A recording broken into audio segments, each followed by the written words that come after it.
देवगढ़ की पावन भूमि, देवगढ़ में विराजमान चंडी दाई माता, जिनसे आज मैं आशीर्वाद लेके आ रही हूँ कि मुझे इतना सफल करना मुझे मेरे जीवन में कि मैं हमारा गोंडवाना राज्य बहुत जल्द स्थापित कर सकूं। आज मैं दिन में उनसे आशीर्वाद लेकर आई हूँ और यहाँ पे उपस्थित समस्त मेरी मातृशक्ति, पितृशक्ति, हमारे मंच में विराजमान सभी अतिथिगण, कार्यक्रम की जो अध्यक्षता कर रहे हैं संजू शाह पटेती जी, सभी को मैं सेवा जोहार करती हूँ। मुझे बहुत बहुत गर्व फील हुआ, बहुत सौभाग्य की बात है कि मुझे यहाँ पर आने का मौका मिला देवगढ़ में। मैं प्रथम बार आई हूँ यहाँ देवगढ़ में। आप लोगों को मैं बता दूं कि मेरे पिता ने अखिल भारतीय गोंडवाना पार्टी की स्थापना जो शुरुआत की थी वो यहीं देवगढ़ से की थी। चंडी माता के दर्शन करके यहीं से उन्होंने अपना रक्तदान किया, कुछ लोग आए, पार्टी की स्थापना हुई 2009 में और यहीं से पार्टी संचालित होती है, आशीर्वाद से चल रही है। वही आशीर्वाद लेने के लिए मैं आ जाए, ये मेरी सौभाग्य की बात है। मुझे बहुत गर्व महसूस होता है कि मुझे आज यहाँ पे बुलाया गया। सर्वप्रथम मैं आप लोगों को बता दूं कि मैं देवगढ़ के दर्शन करने में मुझे एक बात तो महसूस हो गई कि सरकार का आदिवासी धरोहर के लिए कोई पक्ष नहीं है। आप लोग मेरे को बताएंगे आज कि हमें हमारे धरोहर की रक्षा कौन करने वाला है, हमारे धरोहर की रक्षा कौन करेगा? हम करेंगे, हम करेंगे। हमारे धरोहर की रक्षा कौन करेगा? शासन की तरफ से किसी भी तरह की कोई सुविधाएं नहीं गई है। हमारे देवगढ़ के किले में मध्य प्रदेश की मीनारे, किले, गढ़ चीख चीख के बता रहे हैं कि हमारा राज था यहाँ पे। चाहे हम देवगढ़ की बात कर ले, चाहे हम जबलपुर की बात कर ले, चाहे हम भोपाल के किले की या गढ़ की बात कर ले, हर जगह आदिवासी राजाओं का ही राज था और ये गोंडवाना राज था। यहाँ के किले, यहाँ के गढ़ चिल्ला चिल्ला के बता रहे हैं कि यहाँ पे हमारा राज था, गोंडवाना राज था यहाँ पर। और मैं आप लोगों को बता दूं, आप लोग मुझे साथ दीजिए। मैं निकली हूँ, मैं सिर्फ निकली हूँ कि मैं किस तरीके से इस साम्राज्य को, इस हमारे जो समुदाय के लोग जो अलग अलग बटे हुए हैं, उन सभी लोगों को जगाऊं, सोया समाज जगाऊं, जो बिखरा हुआ है उनको मैं समेट दूं, उनको मैं इकट्ठा करूं और एक नई क्रांति लेकर आऊं। क्या आप लोग तैयार हैं मेरे साथ एक नई क्रांति के लिए? मैं दिन रात संघर्ष कर रही हूँ, मैं पूरे देश में घूम रही हूँ कि मैं किस तरीके से पूरा संगठन एकत्रित कर सकूं, सिर्फ इसीलिए कि मुझे 2023 में गोंडवाना राज्य चाहिए और उसमें मेरा साथ देंगे आप सभी लोग। देंगे? 2023 में एक नई क्रांति आने वाली है, उस क्रांति में आप सब लोग मेरा साथ देने वाले हैं। मैं इतनी जगह भ्रमण करती हूँ और मैं आप लोगों को एक और बात बता दूं, कभी भी किसी की बातों में मत आना। विरोधी लोग बहुत चाल चलेंगे और विरोधी लोग कोई दूसरे नहीं होते, विरोधी लोग अपने होते हैं। मेरे अपने, आपके अपने, अपने घर के विरोधी, मेरे विरोधी। 4 दिन पहले फेसबुक सोशल साइट में किसी ने टिप्पणी किया, मुझे कहा गया कि मैं आदिवासी जनजाति की लड़की नहीं हूँ। क्या मेरा पिता बेवकूफ था जो मुझे पैदा करके लाया है यहाँ पर और इस गोंडवाना साम्राज्य के लिए आज मैंने अपना पूरा जीवन त्याग कर दिया और किसी ने आज मुझे टिप्पणी की कि ये लड़की इस जाति की नहीं है। उन लोगों को मैं बोलना चाहती हूँ कि अभी 2 दिन छिंदवाड़ा में कलेक्ट्रेट के सामने रह रही हूँ मैं, आके मेरे सर का बाल और मेरा खून ले जा ले। मेरे खून में मनमोहन साहब पट्टी का खून है, मेरी एक एक बूंद मनमोहन साहब पट्टी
हाँ बिल्कुल बिल्कुल, आ जाइए मंच पे। हमारी धर्म, शैली, सभ्यता, धरोहर से अगर कोई छेड़खानी करती है तो मैं चाहूंगी कि एक एक बच्चा निकले यहाँ से, वो बोले कि ये मेरा है, इसको तुम हाथ नहीं लगा सकते। और आप लोग मुझे इतना आशीर्वाद दो। अगर आपने मुझे 2023 में इतना आशीर्वाद रहता है, 2023 में इतना आशीर्वाद रहता है, पूरा छिंदवाड़ा जिला मिलकर अगर मेरे को लोकसभा में भेजता है तो मैं आप लोगों से वादा करती हूँ कि आदिवासियों का कोई बाल भी बांका नहीं कर सकता। ये नारी शक्ति बोल रही है, और जब जब नारी शक्ति सामने आई है, आप लोगों को बहुत अच्छे से पता है कि एक नई क्रांति आई है। चाहे वो मैं मायावती की बात कर लूं, या रानी दुर्गावती की बात कर लूं, या महारानी लक्ष्मीबाई की बात कर लूं, और अब तो मोनिका मनमोहन शाह बट्टी फुड़ी है। ऐसा खून, गरम खून, मनमोहन शाह बट्टी का खून, मनमोहन शाह बट्टी का खून है ये। ऐसी क्रांति लाऊंगी, बस आप लोगों का आशीर्वाद और सहयोग चाहिए मेरे को। इसी तरीके से आशीर्वाद, प्यार। और हम लोगों ने अभी कुछ योजना बनाई है, क्योंकि मेरे पिता ने यहाँ पे पार्टी की स्थापना की थी 26 जनवरी में 2009 में। तो इस वर्ष, आने वाले वर्ष में जनवरी में हम लोग फिर से कार्यक्रम करने की तैयारी कर रहे हैं देवगढ़ में ही। जैसे मेरे पिता ने यहाँ पे रक्तदान किया था, उसी तरह मैं भी अपना रक्तदान करने वाली हूँ, और पूरी तरीके से समाज के लिए समर्पित होने वाली हूँ। इसी तरह लगातार आप लोगों के लिए, आपकी सेवा में हमेशा हाजिर रहने वाली हूँ। कोई भी किसी भी वक्त मुझे संकोच नहीं करेगा।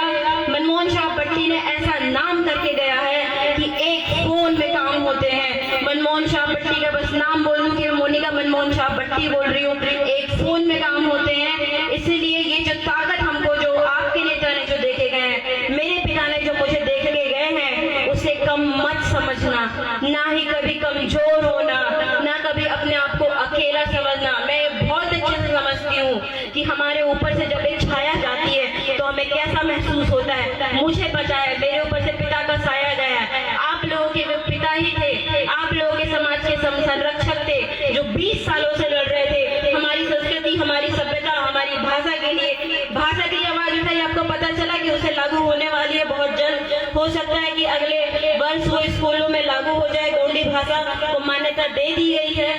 ये पापा 20 साल से कर रहे थे। पिछले साल विधानसभा में ये बिल पास हो चुका था भाषा का। इस सभी के लिए मैं आपको बधाई देती हूँ कि कम से कम हमारी भाषा को वो जगह, वो स्थान मिला जो मिलना चाहिए था। और रही हमारी संस्कृति यही है जो हम हैं। हमारी महिलाएं शुरू से ही सांस्कृतिक रूपरेखा का पालन करती आई है। हमारे पुरुष आज भी उसी संस्कृति में ढले हुए लोग हैं। चाहे हमारे बच्चे, मैं आज भी गाँव में छोटी छोटी जगहों में, स्तरों में जाऊँ तो वहाँ पे गोंडी भाषा का इस्तेमाल किया जाता है। हाँ, मैं मानती हूँ कि मुझे गोंडी भाषा नहीं आती है, क्योंकि मैं इस क्षेत्र में नहीं रही हूँ। मेरे पिताजी चाहते थे कि मैं पढ़ लिख कर सिविल जज बनूं। उनका मकसद था कि मुझे एक अधिकारी बनाना चाहते थे। सिविल जज बनो, आगे जज बन जाओगी तो समाज को तुम सहयोग करोगी। नेतागिरी तो मैं कर ही रहा हूँ, समाज सेवा तो मैं कर ही रहा हूँ। भोपाल में रही, पढ़ी लिखी, बड़ी हुई हूँ, तो मुझे भाषा का ज्ञान नहीं है। लेकिन मैं यकीन दिलाती हूँ 2-3 महीने के अंदर मैं भी गोंडी भाषा सीख जाऊंगी और गोंडी भाषा में भाषण देने लगूंगी। ये मैंने टारगेट बना लिया है कि मैं एक भी चीज से अछूत नहीं रहने वाली हूँ। हमारी गोंडवाना समुदाय, हमारे आदिवासी समुदाय से जुड़ी एक भी चीज से मैं अचूक नहीं रहने वाली हूँ। बहुत जल्द सारी चीजें धारण कर लूंगी और बिल्कुल आप लोगों के सामने जैसे अभी खड़ी हूँ हमेशा खड़ी रहूंगी। और आप सभी लोगों से मैं एक निवेदन करती हूँ, त्रिस्तरीय चुनाव आने वाले हैं। सामाजिक मंच है, मेरा बोलना उचित नहीं है, लेकिन हमारे पास और कोई ऑप्शन भी नहीं होता सामाजिक मंच में बोलने के अलावा। त्रिस्तरीय चुनाव आने वाले हैं 2024 में। अगर आप मुझे छिंदवाड़ा जिले का देना चाहते हो लोकसभा, उसके लिए ये जरूरी है कि हम पहले छोटे छोटे स्तर से बढ़े। हमारे सरपंच बैठे, हमारे जनपद बैठे, हमारे विधायक बैठे, तब जाके हम छिंदवाड़ा में राज कर पाएंगे। अगर छिंदवाड़ा में हमारा सांसद बन जाता है तो छिंदवाड़ा में तो हमारा गोंडवाना राज आ ही गया। देवगढ़ तो चमक जाएगा, देवगढ़ चमक जाएगा। मैं आपसे वादा कर रही हूँ, मैं चमकाऊंगी।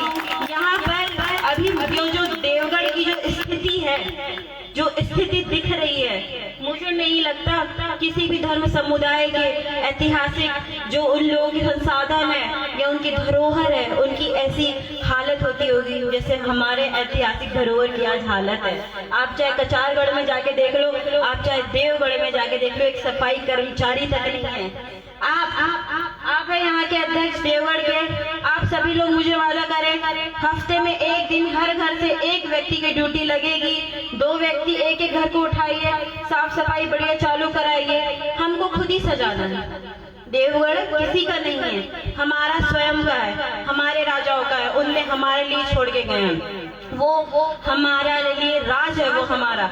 जिस तरीके से मेरे पिता ने मेरे लिए पार्टी छोड़ के गए हैं, मेरे लिए आप लोगों को छोड़ के गए हैं, एक तरीके का साम्राज्य छोड़ के गए हैं, वो राजाओं ने भी हमारे लिए छोड़ के गए हैं। तो उसको साफ सफाई, उसके संरक्षण की जिम्मेदारी हम लोगों की होती है।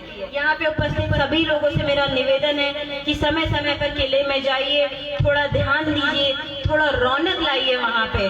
बाकी मैं तो लगातार आती ही रहूंगी। दिन भर से आए हैं, बहुत ज्यादा थक गए, ऊपर भी गए थे और अभी मुझे निकलना है। सभी को सेवा जोहार करती हूँ। एक बार जोरदार तालियां राष्ट्रीय अध्यक्ष श्रीमान मोनिका शाह भट्टी के लिए कि वो आज शका समाज के विषय में बहुत सारे भावनात्मक विचार शका समाज को दिए, अंधकार से प्रकाश की ओर ले जाने वाले ऐसे रास्ते बताए। आपको चयन करना है। ना संघर्ष ना तकलीफ तो क्या मजा है जीने में, ना संघर्ष ना तकलीफ तो क्या मजा है जीने में, और तूफान भी थम जाता है जब लक्ष्य